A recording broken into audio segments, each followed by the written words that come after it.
शुक्रिया, आपने देखा पुलिस कार्रवाई करी। लेकिन जतिन हमारे साथ जुड़े हुए हैं और ज्यादा जानकारी के लिए। जतिन, परिवार वाले आरोप लगा रहे हैं कि 3 युवक थे जिन्होंने ये सब किया। क्या अभी तक पता चल पाया तीनों कौन थे और कारण क्या रहा?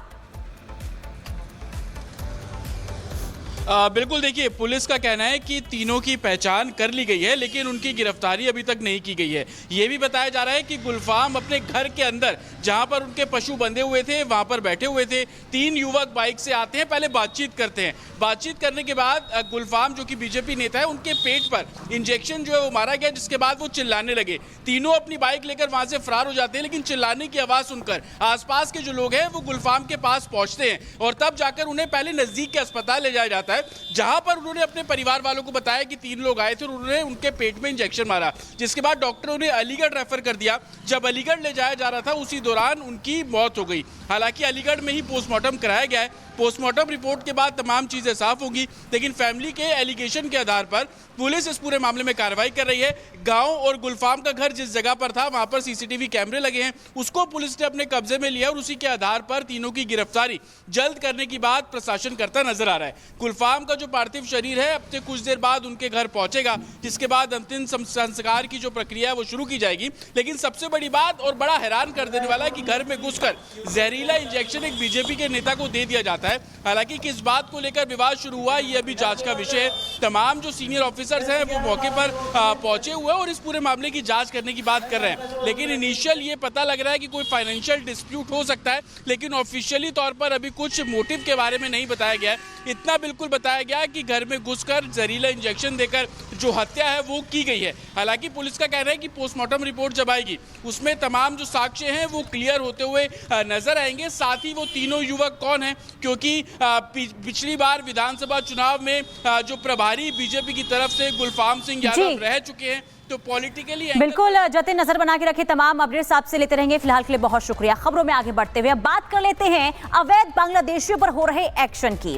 दिल्ली और असम में आज एक्शन देखने को मिला और बड़ी सफलता पुलिस के हाथ लगी है। दिल्ली से 5 अवैध बांग्लादेशियों को गिरफ्तार किया गया, जबकि असम से 4 बांग्लादेशी गिरफ्तार किए गए हैं। तो अलग अलग राज्यों में मुहिम इस वक्त पुलिस की देखने को मिल रही है। और दिल्ली की बात करें तो दिल्ली के अलग अलग इलाकों में बड़े स्तर पर इस वक्त दिल्ली पुलिस की ओर से ड्राइव चल रही है और सफलता भी दिल्ली पुलिस को मिल रही है। दिल्ली से 5 अवैध बांग्लादेशियों को गिरफ्तार किया गया है, जिसमें से 2 सदर बाजार से इनकी गिरफ्तारी हुई है, जो अवैध तरीके से फर्जी दस्तावेज लेकर दिल्ली में रह रहे थे।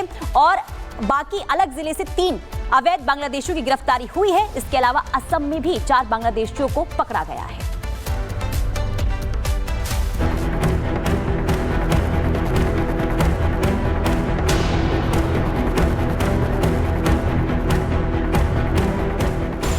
राजधानी दिल्ली में एक बार फिर अवैध तरीके से छिपे विदेशी नागरिकों के खिलाफ चल रही मुहिम को बड़ी सफलता मिली है। दिल्ली में 24 घंटों में अलग अलग जगहों से 5 बांग्लादेशियों को गिरफ्तार किया गया है। दिल्ली विधानसभा चुनावों के ठीक पहले शुरू हुई इस मुहिम का असर अब दिखने लगा है। ये ड्राइव जो है पुलिस का, आपको याद होगा, दिल्ली के चुनाव से पहले चल रहा है और लगातार वो वेरिफिकेशन कर रही है जिन झुग्गियों में उसे खबर मिलती है कि यहाँ अवैध रूप से बांग्लादेशी या रोहिंग्या लोग रहते हैं, उनकी जांच कर रही है। और अब ये खबर आई है कि पिछले जो 2-3 दिनों से ड्राइव चल रहा था उसमें 5 बांग्लादेशियों को आइडेंटिफाई किया है, उन्हें पकड़ा है। लेकिन एजेंसियों का कहना है कि असल समस्या ये है कि भारत की 4000 किलोमीटर करीब लंबी सीमा रेखा बांग्लादेश से जुड़ती है और बहुत सी ऐसी बड़ी सीमा रेखा है जहां पे कोई फेंसिंग नहीं है। वो कई राज्यों में घुसपैठ करते हैं और उसके बाद दिल्ली आते हैं। दिल्ली पुलिस से मिली जानकारी के अनुसार एंटी घुसपैठिया ड्राइव के तहत पुलिस ने कुल 5 बांग्लादेशियों को पकड़ा है। पकड़े गए बांग्लादेशी दिल्ली के अलग अलग जगहों पर ठिकाने बनाकर रह रहे थे। 2 घुसपैठियों को सदर बाजार इलाके से गिरफ्तार किया गया है, जबकि 3 बांग्लादेशियों को बाहरी जिले से पकड़ा गया है। खास बात यह है कि घुसपैठियों ने अपने जाली दस्तावेज भी बनवा कर रखे थे। आपको बता दें कि दिल्ली विधानसभा चुनावों से ठीक पहले राजधानी में घुसपैठ का मुद्दा बेहद तेजी से चर्चा में आया था। दिल्ली के उपराज्यपाल ने पुलिस को ऐसे रोहिंग्या बांग्लादेशियों की पहचान और उनके खिलाफ कार्रवाई करने का निर्देश दिया था। आरोप है कि भारी संख्या में घुसपैठिए दिल्ली की भरी झुग्गियों में छिपे बैठे हैं, जिसके बाद दिल्ली पुलिस लगातार ऐसी ड्राइव चला रही है। कैंप लगाकर संदिग्धों के कागजात चेक किए जा रहे हैं। इसके अलावा खुफिया इनपुट के आधार पर भी घुसपैठियों पर कार्रवाई की जा रही है। बांग्लादेश में घुसपैठ कराने वाले कई गैंग एक्टिव हैं। भारत बांग्लादेश सीमा के दुर्गम इलाकों से घुसपैठ की जाती है। घुसपैठ के बाद एजेंट ही इनके फर्जी दस्तावेज बनवाते हैं। दस्तावेज बनवाकर इन्हें भारत के बड़े शहरों की झुग्गियों में बसा देते हैं। भारत में घुसपैठ करने वाले कई संदिग्धों का नाम तस्करी, आतंकवाद, ड्रग्स जैसे धंधों में भी सामने आया है। इसलिए दिल्ली में पुलिस ने ऐसे लोगों को निकालने की मुहिम शुरू कर दी है। दिल्ली में मिल रही सफलता के बाद माना जा रहा है कि ऐसी ही मुहिम देश के दूसरे हिस्सों में भी शुरू की जा सकती है। Bureau report, Republic Bharat. Delhi के सदर बाजार में सर्च ऑपरेशन चलाएगी पुलिस। सदर बाजार में बांग्लादेशी घुसपैठियों की तलाशी की जाएगी, उनके बारे में जानकारी हासिल की जाएगी, क्योंकि दिल्ली में बड़ी संख्या में बांग्लादेशी घुसपैठी हैं और पिछले दिनों अभियान चलाए जाने के दौरान कई बांग्लादेशी घुसपैठियों को पकड़कर उनको वापस उनके देश भेजा गया है। सुमित इस वक्त हमारे साथ जुड़े, सीधे रुख कर लेते हैं। सुमित, बांग्लादेशियों के खिलाफ अभियान लगातार जारी है। दिल्ली इलेक्शन से पहले से हम लगातार देख रहे हैं और अब सदर बाजार में कार्रवाई।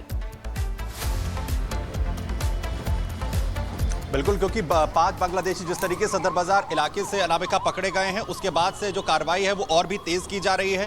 आपको बताएं कि सदर बाजार जो इलाका है जहां पर ये अवैध तरीके से जो बांग्लादेशी हैं वो रह रहे थे, क्योंकि लगातार जो ड्राइव है वो अवैध बांग्लादेशियों के खिलाफ लगातार जा रही है। वहीं सदर बाजार इलाका जहां पर इस बड़ी कार्रवाई को अंजाम दिया गया, इसमें 2 बांग्लादेशियों को पकड़ा गया सदर बाजार इलाके से। और वहीं राजधानी दिल्ली की बात करें कि अलग अलग जो इलाके हैं वहां से 3 और बांग्लादेशियों को पकड़ा गया है, क्योंकि इससे पहले खुद गृह मंत्रालय की मीटिंग हुई थी, जिसमें खुद गृह मंत्रालय की तरफ से बड़े निर्देश दिए गए थे गृह मंत्री की तरफ से अवैध बांग्लादेशियों के खिलाफ, क्योंकि पूरे देश भर में इसी तरीके की ड्राइव चल रही है। सदर बाजार इलाके की अगर यहां पर बात करें तो इन 2 बांग्लादेशियों के जो डॉक्यूमेंट्स हैं वो वेरीफाई किए गए और उसके बाद अब इन्हें डिपोर्ट करने की तैयारी यहां पर हो रही है।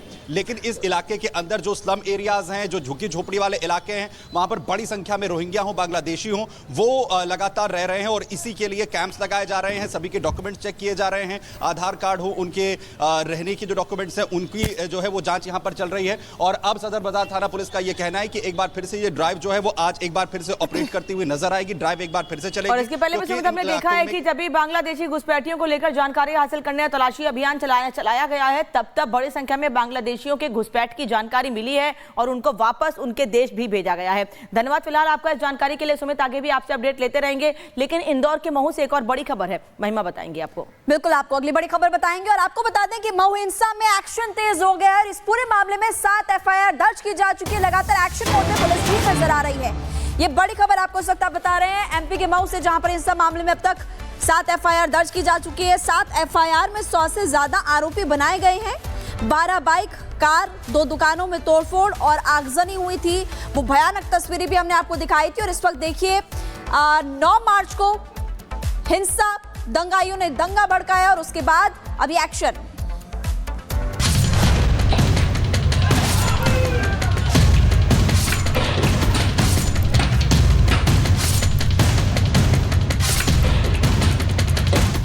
इंदौर के महू में कुछ कट्टरपंथियों को चैंपियंस ट्रॉफी में टीम इंडिया की जीत का जश्न मनाना रास नहीं आया। जीत का जुलूस निकालने वालों पर पत्थरों की बरसात हुई और महू को हिंसा की आग में झोंक दिया गया। लेकिन अब इन उपद्रवियों पर कानूनी शिकंजा कसना शुरू हो चुका है। पुलिस एक्शन मोड में है और अब कट्टरपंथियों पर एनएसए लगाने की तैयारी है। महू हिंसा को लेकर सोमवार को देर रात तक पुलिस का ताबड़तोड़ एक्शन देखने को मिला। मामले में 17 नामजद सहित अन्य उपद्रवियों के खिलाफ